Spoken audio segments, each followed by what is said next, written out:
Hello and welcome back to another episode of my MotoGP 24 career mode, and today we are finally here starting our MotoGP debut. Now, apologies that there has been a couple of days off. Well, not really apologies, but to explain why there's been a couple of days off from career mode, I was just waiting for the new MotoGP bike models to be updated into the game because I knew they were coming out on a certain day, so I just wanted to wait before we actually started our season so that we had the correct bike models throughout. And to be honest, the textures also look a bit more accurate and a bit more correct now than they perhaps did previously, so I'm glad that I did wait. But of course, first thing we have to do in this episode is actually the pre-season test. So we're going to have the pre-season test and our first round at Qatar. Probably not going to show any of the testing. I'm probably just going to use it to get sort of acclimatized with the bike a little bit, test out a couple of packages, maybe just train the AI a little bit for my pace at the track, and then head into the first weekend. But before we do head into the test, I do want to just do a little bit of the admin of the initial pre-season, I guess. So if we go over to the bike development tab, just to show you where we're looking at the moment. So you can see the Ducati Lenovo team obviously are the top team, Aprilia second, Red Bull KTM third, then Pramac, Gresini, VR46, Yamaha, Repsol Honda. Surprised that Gas is so far down there, since it is literally the same bike as KTM, but there you go. I don't see how it's worse than the Repsol Honda, quite honestly. Then you've got the two LCR teams, and then you've got Trackhouse, which is our team at the very bottom. So we are on the worst bike on the grid, supposedly. Again, I'd say that's pretty debatable. In real life, I definitely would say we'd be at least ahead of the Yamaha, not the Yamaha, sorry, the Honda, and maybe ahead of the Yamahas. So we wouldn't actually really be on the worst bike, and our bike should be a bit more sweeter handling than some of those. So that's where we are sitting at the minute. Obviously, I'll be able to try a couple of different development packs in this preseason test, but not going to dwell too much on the preseason. Like I said, I am probably just going to do it, join you at the end with the results, and then head straight into the first weekend. So without any further ado then, I'm going to get into the testing, and I'll see you afterwards. So overall, the test was pretty positive because I did my fastest lap on the last lap. I only did 8 laps. I think I did 4 on each spec just to give it a bit of a go. And I think, as you can see, Spec B probably does seem to be the way to go. Now, of course, I was just getting more comfortable constantly on the track, so I suppose my lap time overall would improve. But Spec B, I think, is the better bike. It's got better electronics, so just out the corner, it's just a bit smoother. I think Spec A was a bit better on corner entry, potentially, but I think just the more refined electronics on Spec B is going to help me over the course of a season a lot more, probably a few less mistakes. Even if the ultimate pace is maybe a little bit off, maybe what Spec A is. I think overall, I think it's going to be a little bit more consistent, even though you can still actually manage to do a better lap time in the end. Anyway, we were actually third Aprilia as well, so we're actually in front of Raul Fernandez. I don't know whereabouts he was, but I think we were a decent way ahead of him in the top 10 as well, so you can't complain too much about that.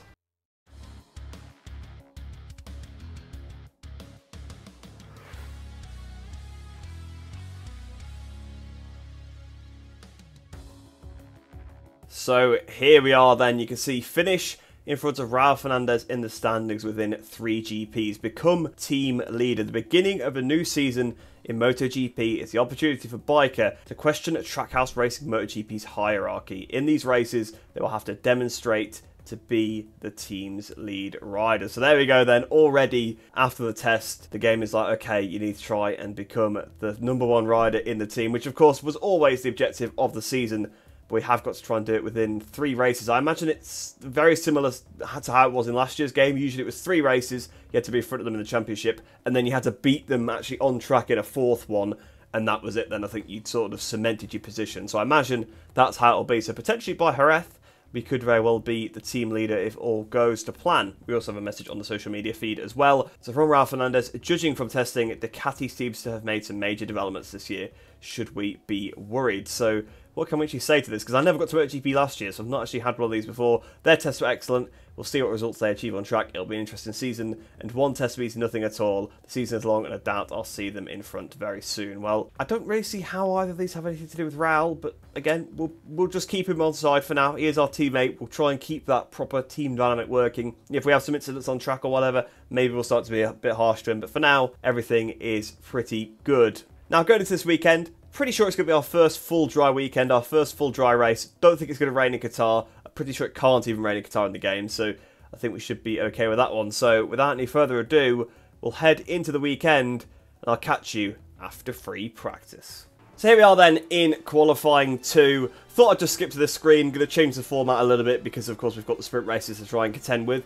If I show too much, obviously the video will end up being too long. But you can see actually we're 5th place in the overall combined practice, although there's literally only 1 practice session in MotoGP now that counts towards this, which suits me quite well. And yeah, the pace was good. Obviously, we were top of Aprilia. You can see Aleix Espargaro and Franco Morbidelli are the two riders that have come through Q1. We have already beaten Raul Fernandez in qualifying, which is really, really good. And of course, only doing the one session means we've got plenty of tyres to use. So we will jump onto the mediums. And obviously, this is the first time now where we're actually going to be doing it in the sunny conditions. So far, everything I've done has been at night time. So I did the pre-season test. That was completely at night time. I've just done practice, which was also at night time because it's the second session of the day. So this is the first time we're going to be doing any kind of riding at this circuit in the sun. So it will be interesting. It obviously does affect the bike quite drastically. Well, to be honest, it affects tyre temperatures more than anything. So far, medium's just been about doable for me. We'll see. The rear tyre actually takes a little bit of time to get up to temperature, it does seem. So I don't know if that's a weakness of our bike or whether it's just how it seems to work at Qatar or when you come out the pits in the MotoGP class, because obviously most of the time I've played the GP class so far. I've used the quick go-to-track. It's been online races, and obviously you need to just get out on track as fast as you can. But so far, bike is feeling good. I'm happy with the choice that I made. To be honest, our time was actually better than the one we did in the test by a couple of tenths, which I was a bit surprised by, but I suppose it does happen. We had a fresh set of tyres, the bike that I liked more. So yeah, it was probably always going to be a bit quicker. But it's pretty much like my second flying lap of the practice session. So that was pretty much all I did. I didn't feel like I needed to do that many laps, since I'd obviously already done quite a few, done 8 laps already in testing. So I'd sort of done enough laps to feel like I was up to speed. But yeah, I'm kind of interested to see how the AI do develop over this weekend, because of course we're not doing as many. Well, we're doing the same amount of practice sessions I did in most of the debut season, but in the last race I did, the last couple of races I did do 2 practice sessions just to make sure that AI weren't sort of simulating, we're actually learning from me correctly. So we will see how they actually are over the course this weekend. Of course, like I said as well, with the conditions being slightly different for this session, it may throw a bit of a curveball, so we could get either a better result than we kind of are going to get on merit, or we could end up getting a worse result than we deserve because of the conditions. But so far, bike's feeling pretty good on this out lap, so we'll see. So we head on to the first flying lap in qualifying. What can we do? I hope, in a weird way, I hope it's not too good. Like, I hope we're not like on pole or something like that, because that'd be a bit silly. Because I kind of want to have a bit of a realistic career progression. But I think if we can sort of qualify in the top 5, that would be fantastic. So this has felt like a pretty decent lap so far. So if we're coming up towards the line, 1 minute 50, 51, 52, is it going to be a mid 53? 53.9, so 53 high. Not an amazing lap. We were about a second quicker than that in practice. Now that could be obviously down to the nighttime conditions. So you can see I'm actually just getting a lot of time through turn 1, so it's probably down to that actually. Probably just not quite pushing enough on the opening couple of laps. But 2.5 seconds clear of Bagnaia. Are you joking me? That is a ridiculous amount of time.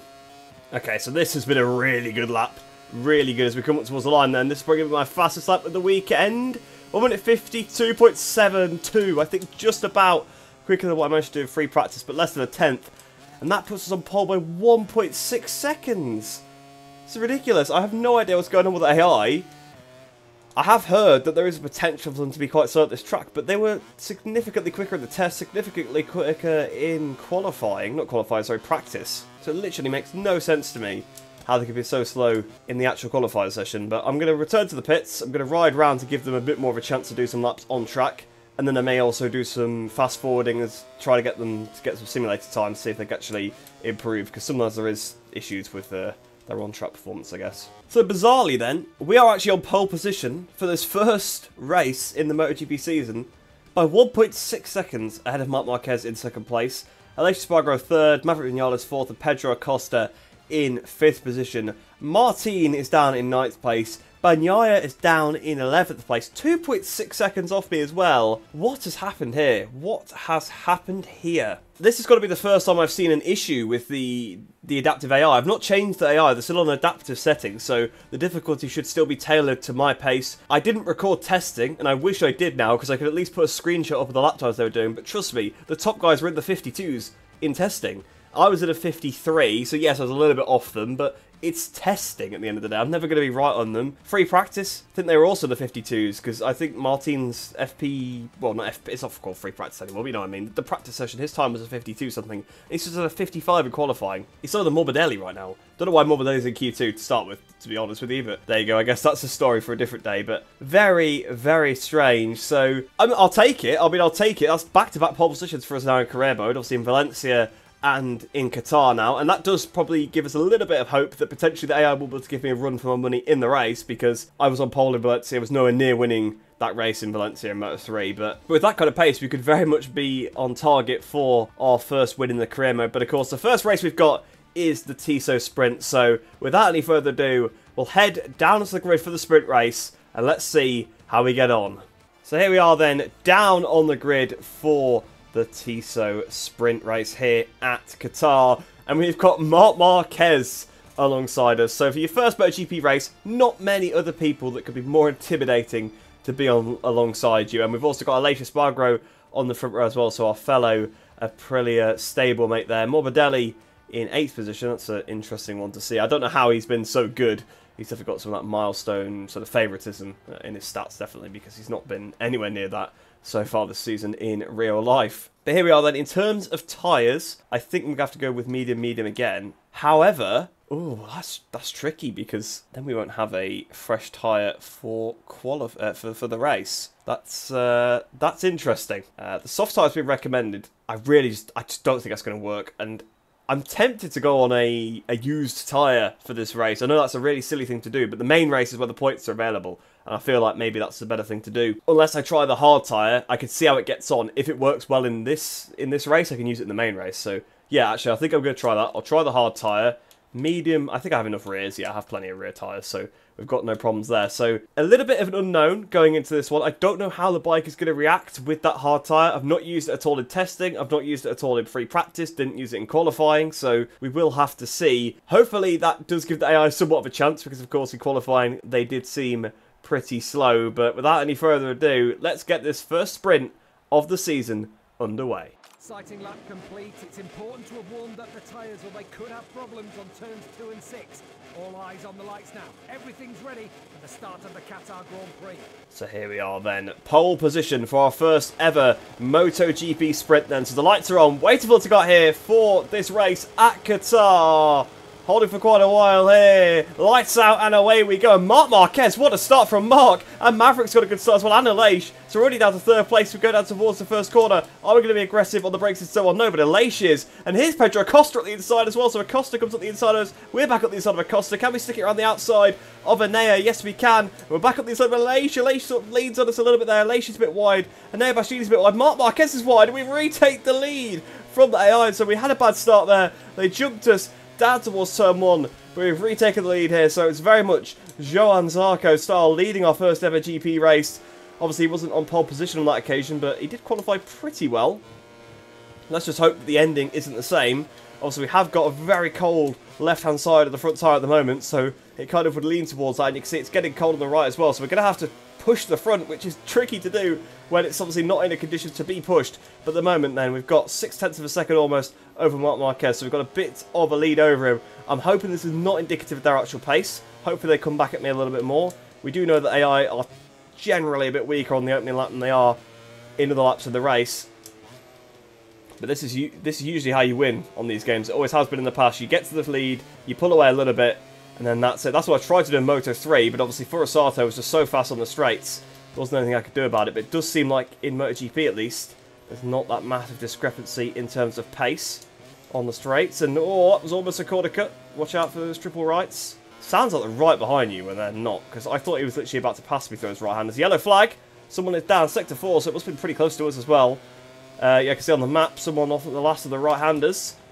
It is Jack Miller. So Jack Miller crashes on the KTM. Not a great thing to do. We've crashed as well. No, no, no. Not out of our first GP sprint. Surely not. As we have to rejoin the circuit now. Come on. That was such a silly mistake. I don't even know what happened into that last corner there. The front end went. That could be the hard tyre. Probably was the hard tyre, to be honest with you. Braking how I have on the medium every single lap. And there we go then down to P13. To be honest, I'd still be pretty happy with that as a result. But you can see at the moment now, obviously that's no points at all, so that's not gaining us on Raul Fernandez. I thought for a second it was actually saying that he was in front of us in the race, but I can see that he's not, so it is just because obviously we're not in the points and it's probably going to put him ahead in the championship. But there we go, then we've got a few places to try and gain to get some points, but what a shame. What a shame. Well, I do know now that this is not the tyre for the main race, and also I'm happy that I used it in this race and didn't use it in the main race, because otherwise I was going to probably use a medium and then have to use it. An Air Bastianini track limits warning. That should be interesting to see if you get one for just going off the track 3 times now in the sprint race. Actually, along that penalty, because of course that's how it works in real life. And we'll look at the inside of Digi Antonio. Whoa, that was a really aggressive pass. Digi just hangs it around the outside. But for now, then Digi hangs on, and we stay in 13th. We've hit Digi at the back. Actually, that's probably going to be a penalty. Yeah, it's under investigation. Myself versus Digi Antonio. Fair, I did completely run him in the back. So far, obviously we are a rookie, so I was going to say we're going to make some rookie mistakes, or we have made some rookie mistakes, but we are a rookie, so it would make sense, to be fair. So far, though, yep, no, I've got a warning. Fair enough, can't complain, but I can see there is 5 lines there, and that's another warning. What a great start to the race we have had here. 2 warnings already, and a crash. Great, fantastic stuff. Best way to start our MotoGP career. We are not making ourselves look very good here. And again, the bike's standing right behind you. I thought Zarco's right behind me, but we've got about a second back to him, so there is that. And not again, don't run off. We've ran off at the last corner now. What a disaster this has been. The hard tyre is not working for me at all. Not feeling it. And we're already 5.4 seconds down on Marc Marquez. Just need to get my head down now, try and regain a bit of composure, try and put a bit of temperature into this tyre, because clearly that's where we're suffering. But unfortunately, our allocation has really gone against us, and to be honest, I should have looked at that. I should have looked at the allocation. I shouldn't have used a tyre that I knew I'd want for the race in free practice. I just didn't even think. I thought I'd have 3 medium front tyres. They're properly going at it in front. I think we can try and take advantage, because I do seem to be quicker than them around some parts of the track. I'm suffering so much with this tyre. I didn't think it'd make this much of a difference, but it really is, because I'm actually having the opposite problem. And this got to be the first time for a few years I've had an issue with not having the tyre in the window. Usually I'm overheating it, and I think that's the thing. I need to try and push the tyre more, but I just don't trust it, because obviously when I get to the corner, I've not got the grip that I expect. Through the last corner, every lap I'm running wide, but at least I kept it actually on the circuit this time, so big improvement compared to the first 2 laps of the race. And so Marc Marquez, fast up of the race, 53.5, up towards the line, which was at a 54.4, so a good second off mark there. Okay, right, we are all over the back of Digi Antonio now. Surely we're going to make a move. And that's a few times warnings there coming up at the same time. Digi's going to attack his teammate into turn 6 there. Can we try and get the switch on? Bagnaia is all of a sudden vulnerable. So Digi Antonio went from being overtaken by me to making up 2 positions. So he basically gained 3 positions there. And, oh, not Bastianini, Bezzecchi bashing into the side of Pecco Bagnaia. It seems like as soon as I go for a move on the AI, they're just getting really aggressive. And we've now overtaken the Radeon champion. Pecco Bagnaia tries to stick around the outside. But this time, we've got the position. And there's a crash there. Alesia's down. So Alessia Spargo goes down. So that's another Aprilia rider down in this race. So the Aprilia riders really struggling with their front end in this one. Imagine that leaves Vinales now as the top Aprilia rider. But that puts us up into 11th position now. So only a couple more places need to be gained. And we're back up into the points. But I'll tell you what, Digi Antonio, ever since we tried to overtake him, he's really getting a move on now. He's all over the back of, I think that must be, is it Miller in front? No, not Miller, sorry. It must be... actually, it looks like... yeah, it is a KTM, so it must be Binder, because obviously Miller's already out the race. So, yeah, it looks like Binder there, stuck up behind Acosta. Oh, no, actually, I think that's Morbidelli. Yeah, I think it is. But either way, then, we've got a pretty good run out of the last corner, side by side with Bezzecchi. In fact, actually, it seems like we had a straight line speed advantage there. So up into 10th place and down towards turn 1. Can we make the pass up the inside of Digi Antonio as well? And Digi tries to hang it around the outside, but we've got the position there. Kind of being balked there by Brad Binder, and we're up the inside of Brad Binder as well. Can we try and lay it across the front of him into turn 2? Not going to happen this time, because I know that they run wide. And can we get the switch back on him, though? We can indeed. So all of a sudden, we seem to be gaining a little bit of confidence with this hard tyre. Now we pass Binder. Can we pass Morbidelli as well? On the inside of Franco. No, to be fair, he had it on the brakes there. He sort of carried the speed through the corner. Morbidelli back in front of us. So it's up to 8th for now, but we're right on the back of Morbidelli. In fact, there was a little bit of contact there. I think I might have pushed him a bit wide. And he actually got trapped this warning for that, but he's back on the inside to turn 6. He gives us a bit of a push back. Fair play to Morbidelli, because we did touch him first. And Morbidelli having a really good ride on the Pramac Ducati here. And hanging on to that P7 for now. I've just realised we're on the penultimate lap of the race. So actually, I need to pull my finger out here. I was thinking we had a lot more time. Obviously, I'm used to the main race. This is only the sprint, isn't it? So, yeah, we need to sort of get a move on here. Because if we get past Morbidelli, I reckon we can still get top 5. Because I think we could get Alex Marquez and Acosta as well if we can get past Morbidelli. And we're up the inside of Franco now. Franco tries to hang it around the outside, but we've got the position. We force our way through a little bit there. Bit forceful with Frankie Morbidelli. But there we go. Up into P7 then now. Next up then is Alex Marquez and Pedro Acosta. I reckon if we have a really good ending to this lap, as potential we could pass those two guys. This does worry me slightly for the main race, it must be said, because the fact that we've crashed and can still see the race leader is definitely a little concerning. I mean, it was not a bad crash, obviously. We didn't lose that much time, only a few seconds. And I think we are actually further behind than we were after the crash. There we go, then in the slipstream of Alex Marquez down towards turn 1, over the line there, 54.0. Wow, a mirror signal manoeuvre past the pair of them. I told you I'd be able to get them, but I didn't think I'd be able to do it so early. In fact, actually, no, I can't see the race leader. Marquez has cleared off. Marquez has gone. That's Martin fighting with Bastianini and Vinales there. Martin goes super wide, so it does seem like, in this game, for whatever reason, the leaders just bolt away compared to the rest of the pack. So that's actually not the battle for the podium, is it? Well, it is the battle for second place. I thought I was looking at the battle for the win there. Even though this hard tyre is still really cold, we are now all over the back of Vinales. I tell you what, I'm going to go for this. I know he's our, obviously, our lead manufacturer rider, so we've got to be careful. Obviously, we can't really have any contact with him. It's got to be extra clean. But Martini, because he's struggling so much ahead, and I think if I get Vinales, maybe I can get Bastianini and we'd be on the sprint podium, which would be fantastic. We're really gaining on Vinales now, but are we going to take a pass into the triple rights? I don't think so. I've just not got the confidence to put the bike there, unfortunately. As we come into the end of the triple rights, that we're on the inside of Vinales. We've got him. We've run a bit wide though. Surely going to allow Vinales back through. Does indeed. So another rookie mistake and into the penultimate turn. Just calm down, calm down. Don't lose the place to Alex Marquez behind now. We've got a second. 5th place will do. 5th place with a crash will absolutely do. It's not a sprint podium, obviously, but I think, to be honest, we would be at the front of this pack if we had another lap. Obviously, I just had to make a bit of a desperate pass on Vinales, but I tell you what, given the race we had, I'll absolutely take a P5 on debut. But there you go then, Marc Marquez wins the opening race of the MotoGP season. So in real life, obviously still yet to get a win with the Gresini Ducati. Well, at least at the moment, the Le Mans race is tomorrow. It could happen, although it is from pretty far back on the grid. But he finished second today, so, you know, it's possible.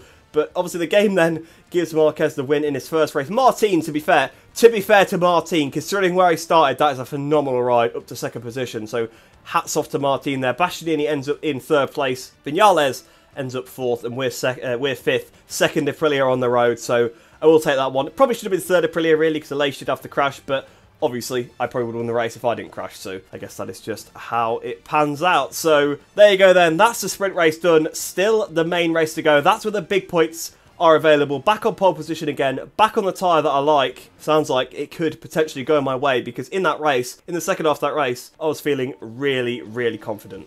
So back down on the grid then for our first full race, our first Grand Prix in MotoGP. The sprint was pretty fun. Interesting that actually the recommended tyre is the soft, so no wonder the hard tyre wasn't working in the previous race. I just do not trust the soft. Maybe that even would have been a better decision, but to be honest, you can't complain. P5 on your debut, that's pretty good in the well, that's amazing in the MotoGP class, isn't it? Quite frankly, so I'll absolutely take it, because even in Moto3 I was struggling to get results like that, so in the MotoGP class that's even better, because I expected the AI to be a step better. It seems like maybe they're not quite there in this class. Obviously it's only a 1-track sample size, but of course, on this track last year, they were really strong. This was their best track, probably.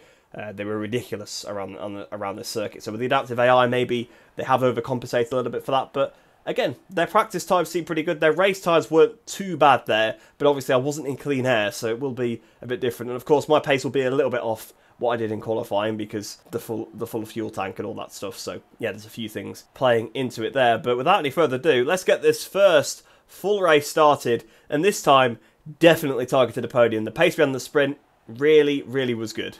Sighting lap complete. It's important to have warmed up the tyres, or they could have problems on turns 2 and 6.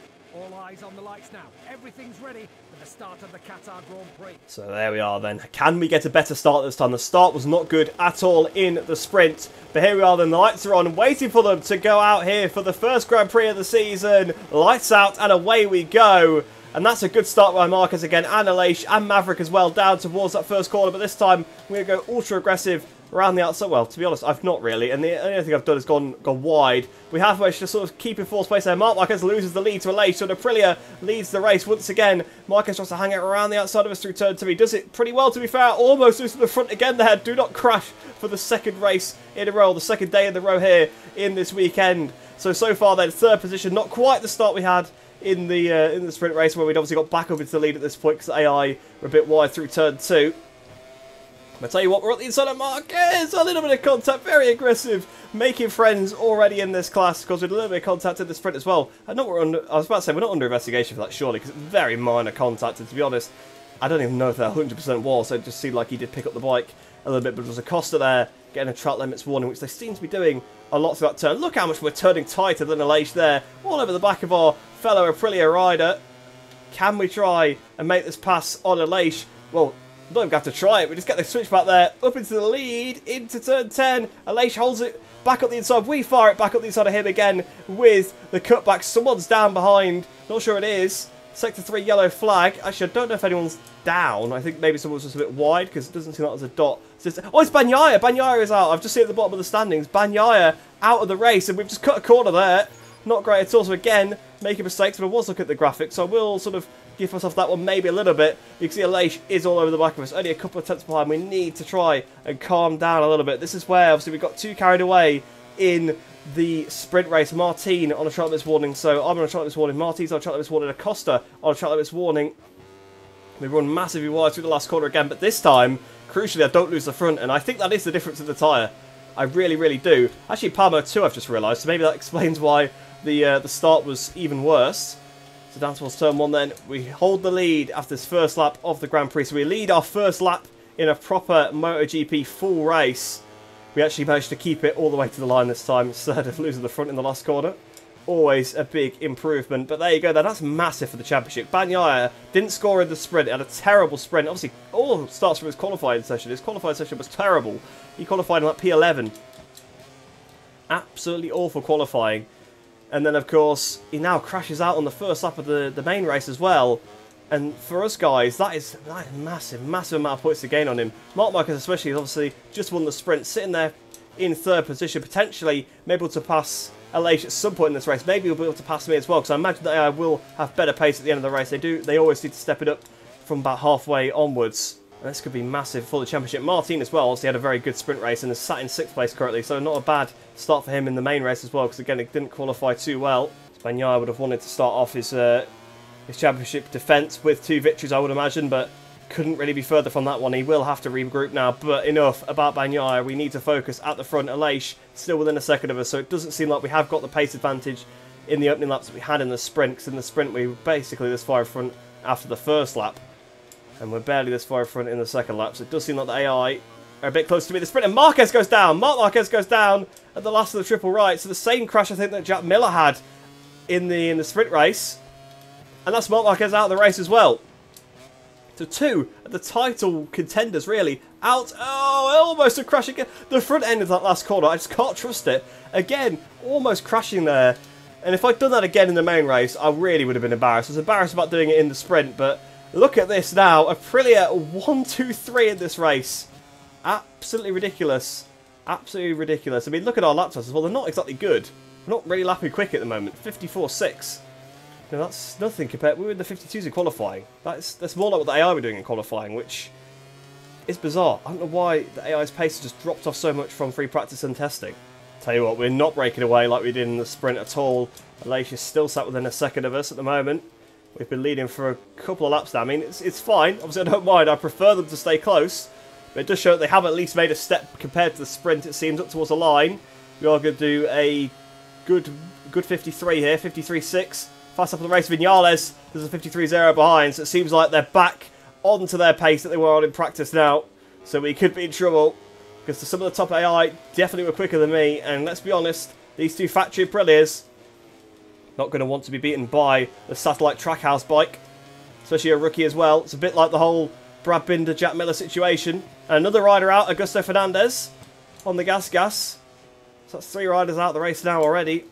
Only 3 laps down as well. So we're lucky that we weren't out in the sprint.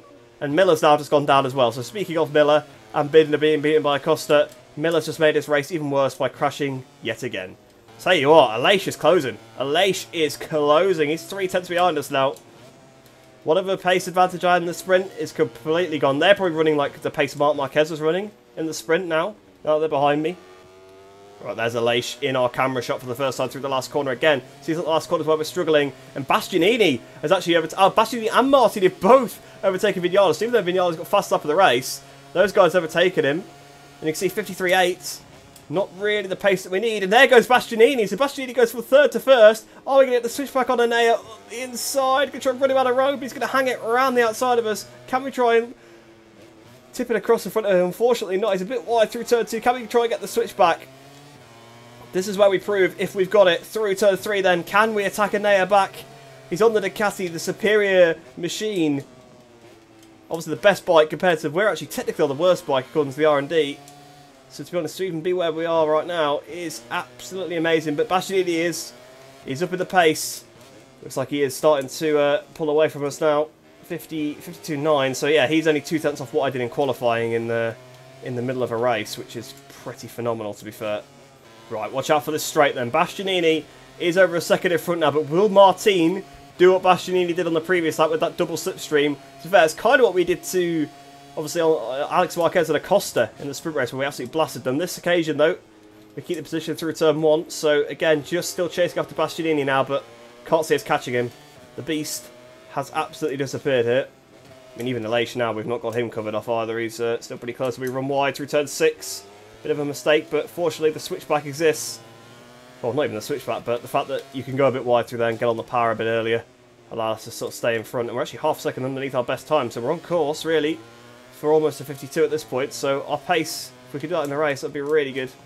I'm happy with this so far, though, because it is showing that even though the AI are currently quicker than me, I'm keeping them at bay, and they're not just riding through you. In the previous game, that's what they would have done. That's what they would have done in all the previous games. There would have been a corner where they were significantly quicker than me, and they'd have just rode through me like I wasn't there. But so far, they've not been doing that. And up towards the line, we are going to probably do... Essentially, can still be a 53, I think, unfortunately. 53.0, though. Only a couple of tenths off what we did in qualifying. So we are finding some decent pace now in the second half of the race. But Bastianini is pulling away, and Martin is now the rider behind us. So those Ducatis coming into their own now. And it won't be long until Martin blasts past us, I think. So I think it is going to be the battle for third between the Aprilias. Which, to be honest, is still very good. Because we shouldn't be battling the factory guys on this bike. Not yet, anyway. So 52.9 on that lap, then. So finally into the 52s. Literally only a couple of tenths off what I did in qualifying now. So we really are running a phenomenal pace. But Bastianini's gone. Martin is all over the back of us. Oh, it is literally a matter of time. It is a matter of time before he finally gets us, I think. We're just doing enough out the last corner to just about keep him behind on the main straight, and that's pretty much his best overtaking opportunity, I think. Because in the middle sector, I think we do actually have a bit on that AI. They don't seem to be able to hold us tight a line, which is, again, a strange thing to say, because that's not been the case for the last couple of games. The AI are so much better, like, they're just much more raceable in this game. Because we saw as well, the move from Bastianini was an aggressive pass, but it was so clean as well.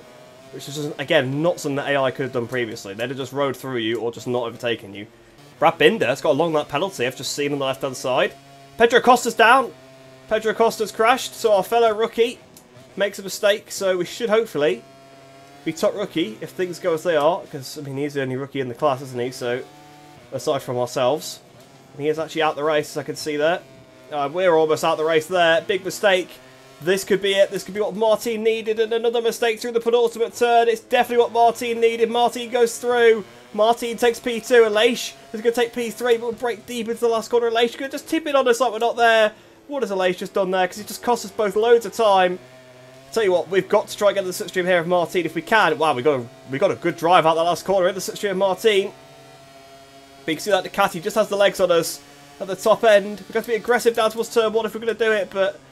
just not going to be, unfortunately. I think that could be our race for second done. Just touching the curb, running a bit wide as well in the next corner. Can we try this sector 1? It's basically the only sector we've got left, but I think that's it now. It's a bit like Bastianini. Once they get in front, they are gone. Even though I'm underneath my best time, Martin has just got enough in that sector to pull away, I think. So it's going to be now the battle for third. Like I kind of predicted, it was only a matter of time before I made a mistake and Martin took advantage.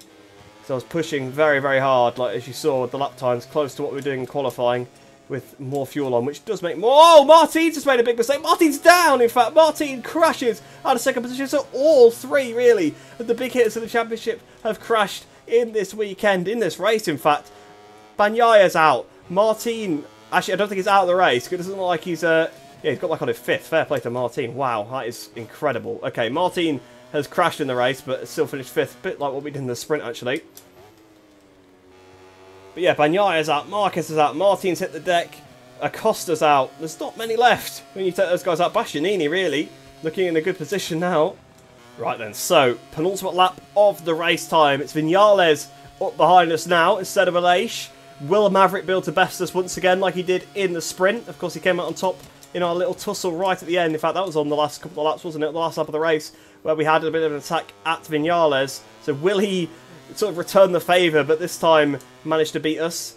Don't know. We'll have to try and do what he did to us, really. Just managed to keep him behind. It was an aggressive pass I tried in the triple right, so hopefully he doesn't do something similar, because to be honest, I feel a bit weak through there, so wouldn't be the place I'd be able to get them back, I don't think. So here we go then. 1 lap left to defend from Maverick behind. We've not done that too hard. I think I put the right device on a touch too early there. Try and just move to the right to break the slipstream. Don't allow Maverick to get it, and then move back to the racing line, because I don't think they really have the intelligence to get in your slipstream. They'll just follow it if they've got it. So that's one of the main overtaking opportunities sort of thwarted there into turn 1. Okay, so they've both just picked up trumpets warnings to the same corner there, and Bezzecchi as well. So it seems like down the tyres are going off. They really are dropping back. Look at the lead as well, by the way, that Bastianini's got now 8 seconds. We're a bit wide through turn 7. That could leave us vulnerable. Maverick's on the inside. Go and try and hang it around the outside. We've been very strong through there. Viñales out the inside. Oh, Viñales comes through turn 9. And here comes Aleix as well. Don't get mugged by the pair of them. No, no, no, no, no, no. We can't have this happen. We've got to try and get the switch back here on Aleix. Oh, okay, we have just punted Aleix out the way. That has got to be a penalty, surely. And Aleix is not going to be happy with that one at all. And this is the section where the AI have just had a little bit over me in this race so far. Here we go through the penultimate turn. Maverick makes a small mistake. We try and use the ride-high device down towards the last corner. Just saw Bezzecchi actually has along that penalty as well. Into the last corner then. I think Viñales is going to just keep that position, but we are just going to hang on to the podium. But to be honest, it was a bit over the line with Aleix. I didn't mean to. I was trying to get the inside of him.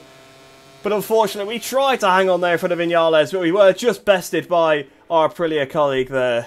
So there you go then, Enea Bastianini wins the first Grand Prix of the season. Viñales ends up in 2nd. We end up in 3rd position, so our first podium in our first race. A bit of a shame there to lose it right at the end with Viñales, but just a small mistake, ran a little bit wide, and that allowed, obviously, Viñales to... And Aleix got through as well, but we were a bit aggressive with Aleix. I do apologise. I was just trying to ride underneath him on that little straight, and a bit of contact, and then... Yeah, well, I moved him properly out of the way, didn't I, to be fair, so... I would have taken a warning for that or a penalty, because it would have actually still probably kept us just about in front of Martin. The rest of the race, I think I rode quite well. Just, yeah, really, there was 2 mistakes in the whole race, I would say. Was the because we didn't make a mistake to allow Bastianini through. Bastianini just rode past us because he was so fast. Martin obviously got through at the penultimate turn when I made a mistake. We'll see, Aleix, actually, we had contact with Aleix there as well, but he tipped in on us, so maybe to be fair, a little bit of contact with Aleix. You know, he gave us a little bit, we gave him a bit back, so maybe it is fair, but... You know, I feel like maybe I didn't quite deserve that. I feel like I deserved it because I rode well, but, you know, with that move, I don't know if that was really a good move for a podium.